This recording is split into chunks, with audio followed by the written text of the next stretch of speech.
So the two main types of kegs are Sankey kegs and Cornelius or Corny kegs.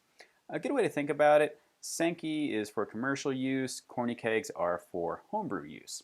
There are some people that use Sankey kegs for homebrewing, but it's pretty rare. I do have to jump in here, quick aside, and say if you put a deposit down on a Sankey keg, that doesn't mean you own it. It's considered theft. Don't do it, okay? Acquire it legitimately, legally. So Corny kegs, these used to be used in the soda industries, so they would hold Coke and Pepsi. And then they switched over to using boxes with plastic bags, and then these kegs flooded the market and homebrewers picked them up. And I actually have an example of one of the old Soda Kegs, and these are still really common in homebrewing. So here's one of the ones that used to be used for soda. And if you get a used one, they even usually still smell like Coke or Pepsi. But then, homebrewing got so big that they started making these things brand new for homebrewers. And that's what this, fancy one, shiny one is here. This is a brand new one made for homebrewing. So these are Corny kegs and they come in all different sizes. This is 5 gallons, which is by far the most common size. There's also 3 gallons and 2 gallons. I have a 3-gallon one here. Excuse me. Just a, little 3-gallon guy. It's good to bring out to parties.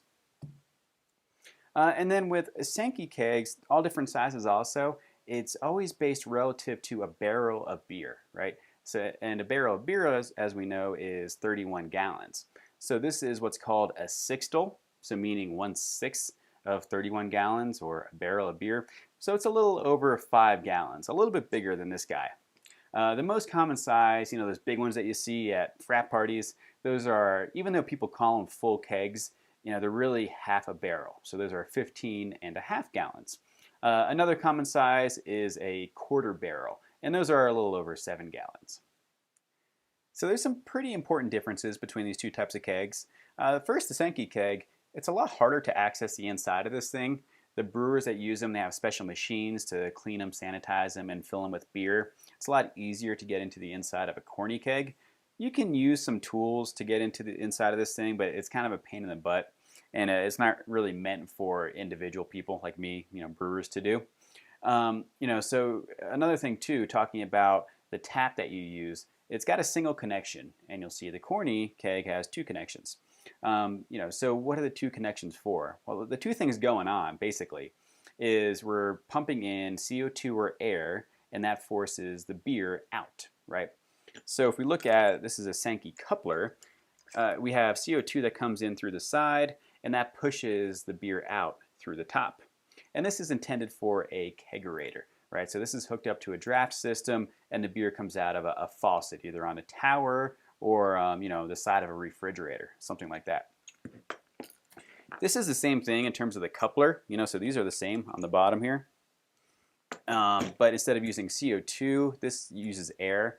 You're probably pretty familiar with this. You just pump this thing, and the air that you pump in forces the beer out through the simple picnic tap. So it's a more temporary modular solution compared to this, which is a little more permanent.